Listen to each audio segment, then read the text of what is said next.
بیان کرنے تو میرے ذہن میں جو آتا ہے میں بولتا رہتا ہوں. اگر ابھی یہ تقریر میں نے آج کی ہے، آپ مجھے کہیں رات میں کر دیں، میں لفظ بلفظ اس کو نہیں کر پاؤں گا. تو بہرحال آپ کا حکم ہے، ہاں تو میں آپ کا حکم ہے تو میں چند جملے 5 منٹ اور بول دیتا ہوں. تو یہ جو دل کی صفائی کا میں نے ذکر کیا، یہ ماں باپ کے حقوق کا جو ذکر کیا، شب برات کا جو ذکر کیا، اب یہ سب ہمیں کیوں پتا نہیں؟ بھئی اگر بندے کو علم ہو تو وہ کیوں کینہ رکھے گا، کیوں بغض رکھے گا، کیوں عداوت رکھے گا؟ ہمارے پاس علم نہیں ہے، ایجوکیشن نہیں ہے، اور یہی علم کی اشاعت کے لیے دارالعلوم اور مدرسے قائم کیے جاتے ہیں. اور یہ مدرسے کیا ہیں؟ اللہ کے رسول فرماتے ہیں العلم حیات الاسلام و عماد الدین، کہ علم اسلام کی زندگی ہے اور دین کا ستون ہے. دین جو قائم ہے اور زندہ ہے وہ علم کی وجہ سے، اور علم جو زندہ ہے وہ علماء اور مدرسوں کی وجہ سے. تو اگر ہم اپنے دین کو زندہ دیکھنا چاہتے ہیں، مذہب کو زندہ دیکھنا چاہتے ہیں، علم پہ محنت کرو، علم کو پرموٹ کرو. اور جب ہم علم کو پرموٹ کریں گے اور مضبوط کریں گے تو یاد رکھیے مدرسوں کو مضبوط کرنا ضروری ہے. حضرت نے حکم دیا تو میں ایک روایت پڑھتا ہوں، آپ کو شاید آپ نے سنا ہو کبھی. قرآن کی ایک ایک آیت کی 70 ہزار تفاسیر ہے. اللہ، قرآن کی ایک آیت کا ایک معنی بہت معنی ہے. جب غالب اور اقبال کے اشعار کے اتنے معنی ہے، مخلوق کے کلام میں جب اتنے معنی ہے تو خالق کے کلام میں کتنے معنی ہوں؟ بغیر کنارے کا سمندر ہے. بلکہ بزرگوں نے فرمایا قرآن کا نزول بند ہوا ہے، قرآن کے معنی کا نزول آج بھی علماء کے دل پہ ہو رہا ہے. جن کے دل صاف ہیں ہر دن نیا معنی ان کے دل پہ اترتا ہے، قرآن کا نیا معنی اترتا ہے. تو قرآن مقدس کی ایک آیت ہے سورہ نبا کی آخری آیت، وَيَقُولُ الْكَافِرُ يَا لَيْتَنِي كُنْتُ تُرَابًا. وَيَقُولُ الْكَافِرُ يَا لَيْتَنِي كُنْتُ تُرَابًا، کہ قیامت کے دن کافر تمنا کریں گے اللہ کا عذاب دیکھ کر کہ کاش ہم مٹی ہو جائیں. کیا تمنا کریں گے؟ کاش ہم مٹی ہو جائیں. تراب کا مطلب ہوتا ہے مٹی کے. ایک معنی تو یہ ہے بالکل واضح ہے، لیکن ہمارے مرشد تارک السلطنت غوث العالم محبوب یزدانی سیدنا مخدوم اشرف جہانگیر سمنانی رضی اللہ تعالیٰ اپنے ملفوظات لطائف اشرفی میں اس کا ایک معنی اور بیان کرتے ہیں. وہ کیا بیان کرتے ہیں سنیے.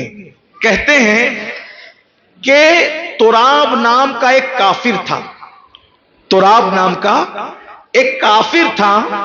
جب قیامت کے دن اس کافر کو اللہ کہے گا تو جنت میں جا، تراب نام کے کافر کو اللہ کہے گا تو جنت میں جا، تو اس دن کافر کہیں گے کہ کاش ہم بھی تراب ہوتے.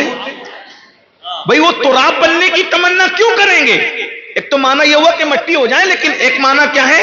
مخدوم صاحب فرما، کوئی معمولی آدمی نہیں مخدوم صاحب، کیا کہہ رہے ہیں؟ کافر تمنا کریں گے کہ ہم بھی تراب ہوتے، کیونکہ تراب بھی تو کافر تھا. تو تراب کو جب اللہ جنت میں جانے کا حکم دے گا، تراب جنت میں جا، تو کافر تراب کو کہیں گے او تراب تو بھی کافر، ہم بھی کافر، ہم جہنم میں جائیں تو جنت میں کیوں جائے؟ تو تراب کہے گا میں کافر تھا، کافر ہوں نہیں.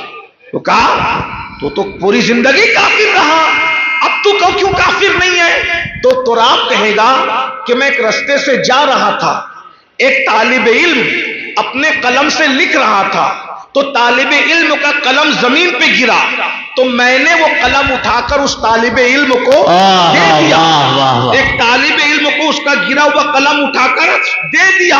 بس اتنا تھا کہ طالب علم کو قلم دینا تھا اٹھا کر، اللہ نے مرنے سے پہلے قلم اٹھا کر دینے کی برکت سے مجھے ایمان کی دولت عطا فرمائی، اور مرنے کے بعد اللہ مجھے جنت عطا کر رہا ہے. تو لوگ تمنا کریں گے کاش ہم بھی تراب ہوتے، کم سے کم کسی طالب علم کو قلم اٹھا کے دے دیتے تو ہمیں بھی ایمان مل جاتا اور آخرت میں جنت مل جاتی. مسلمانوں بتاؤ، اس نے اپنی جیب سے خرید کر نہیں دیا تھا، اس نے اپنی اعتبار سے نہیں دیا تھا، اس نے اپنی قلم نہیں دیا تھا، اپنی محنت کی کمائی نہیں دی تھی، اسی طالب علم کا گرا ہوا قلم اٹھا کے دے دیا۔ جو طالب علم کی اتنی مدد کر دے کہ گرا ہوا قلم اٹھا کر کے دے دے تو اس کو مرنے سے پہلے ایمان ملتا ہے، مرنے کے بعد جنت ملتی ہے۔ جب کافر کو یہ نعمت ملتی ہے طالب علم کی مدد سے، اگر آپ اپنی جیب سے کسی عالم کو قلم دو گے، طالب علم کو قلم دو گے، کتابیں دو گے، بیاضیں دو گے، جس مدرسے میں اللہ کا قرآن پڑھایا جاتا ہے وہ مدرسوں میں چندہ دو گے، اس میں جو ہے اپنے ماں باپ کے ایصال ثواب کے لیے مدد کرو گے، جب تو آپ کو قلم اٹھانے پر یہ انعام ملتا ہے تو تمہیں مدرسے چلانے پہ کیا انعام ملے گا، قرآن پڑھانے پہ کیا انعام ملے گا، مدرسوں کو آباد کرنے پہ کیا انعام ملے گا۔ میرے بھائیوں، اس لیے علماء کی قدر کرو، علماء کی عزت کرو، علماء کی تعظیم کرو تو، اور اپنے بچوں کو بھی عالم حافظ بناؤ۔ خاص طور پہ مالدار لوگوں سے کہہ رہا ہوں، بزنس مین لوگوں سے، اپنے بچوں کو عالم حافظ بناؤ۔ وہ لوگ کہ مولانا عالم بنائیں گے تو مدرسہ پڑھائے گا، وہ حافظ بنائیں گے تو وہ مسجد میں امامت کرے گا۔ یہ پاگل جیسی باتیں کیسے کر رہے ہو بھائی؟ کس نے کہہ دیا کہ ہر عالم کو مدرسہ پڑھانا ضروری ہے، ہر حافظ کو مسجد میں امامت کرنا ضروری ہے؟ ایسا نہیں ہو سکتا۔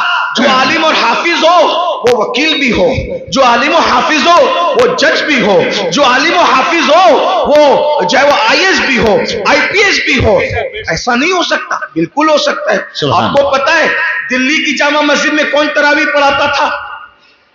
اکھنڈ بھارت میں جب انگریز نہیں آئے تھے تو دلی کی جامع مسجد میں اکھنڈ بھارت کا بادشاہ سلطان محی الدین اورنگزیب عالمگیر تراویح پڑھایا کرتے۔ سبحان اللہ، سبحان اللہ، سبحان اللہ۔ جب اورنگزیب تراویح پڑھا سکتے ہیں دلی کی جامع مسجد میں تو کیا آپ کے گاؤں میں وکیل تراویح نہیں پڑھا سکتا؟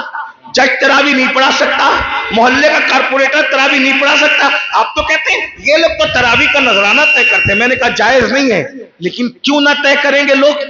جب تم نے مذہب غریبوں کے ہاتھ میں سونپ دیا، غریب کے بچے پڑھتے ہیں، تمہارے بچے تو پڑھتے نہیں، تو پھر وہ تو طے ہی کرے گا۔ حالانکہ میں اس کی تائید نہیں کر رہا ہوں۔ اگر کروڑ پتی باپ کا بچہ حافظ بن جائے، بولے میں کیا طے کروں گا نذرانہ؟ تم جتنا نذرانہ حافظ جی کو دیتے اس سے زیادہ میرا باپ تو زکوٰۃ تقسیم کر دیتا ہے۔ تو وہ نہیں، تو مالداروں کے بچوں کو بھی پڑھنا چاہیے۔ جب بادشاہ اپنے بچوں کو پڑھا سکتا ہے تو آج کل کے مالدار کیوں نہیں پڑھا سکتے؟ مالدار بھی اپنے بچوں کو دین پڑھائیں، اس سے فائدہ ہوگا، مضبوطی آئے گی۔ آپ نہیں دیکھتے علامہ فضل خیر آبادی کا نام بار بار سنتے ہیں، یہ ہندوستان کے سب سے بڑے جج تھے۔ ظہر کی اذان سے پہلے فیصلے کرتے تھے، ظہر کی اذان کے بعد مسجد میں نماز پڑھاتے تھے۔ میرے بھائیوں، ہمیں بھی دین پڑھنا ہوگا، اپنے بچوں کو بھی پڑھانا ہوگا۔ جیسے دین کی ضرورت غریبوں کو ہے ویسے امیروں کو بھی ہے۔ میں تو پورے ہندوستان میں ایک جملہ کہتے پھر رہا ہوں کہ دنیاوی ایجوکیشن کم سے کم اپنے بچوں کو اتنا دو کہ ہر بچہ گریجویٹ بنے، اور مذہبی ایجوکیشن اپنے بچوں کو اتنا دو کہ گھر میں بچہ پیدا ہو اذان ہم ہی دیں، اور گھر میں باپ کا انتقال ہو جائے جنازہ بھی ہم ہی پڑھا سکیں۔ اتنا علم ہر ایک مسلمان کے پاس ہونا چاہیے۔ اللہ تعالیٰ توفیق بخشے۔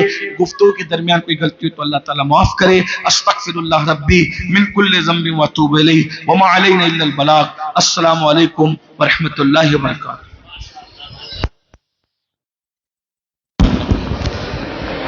چند لمحہ کے لیے جو لوگ نذرانہ پیش کر رہے ہیں وہ پیش کر سکتے ہیں، دعا بھی حضرت کرائیں گے، بہت جلد صلاۃ و سلام پر اختتام ہوگا، لہٰذا یہ قاری محمد رضا کے والد صاحب نے مدرسے کے لیے 2500 روپے دی، ان کی طرف سے دیے ہیں۔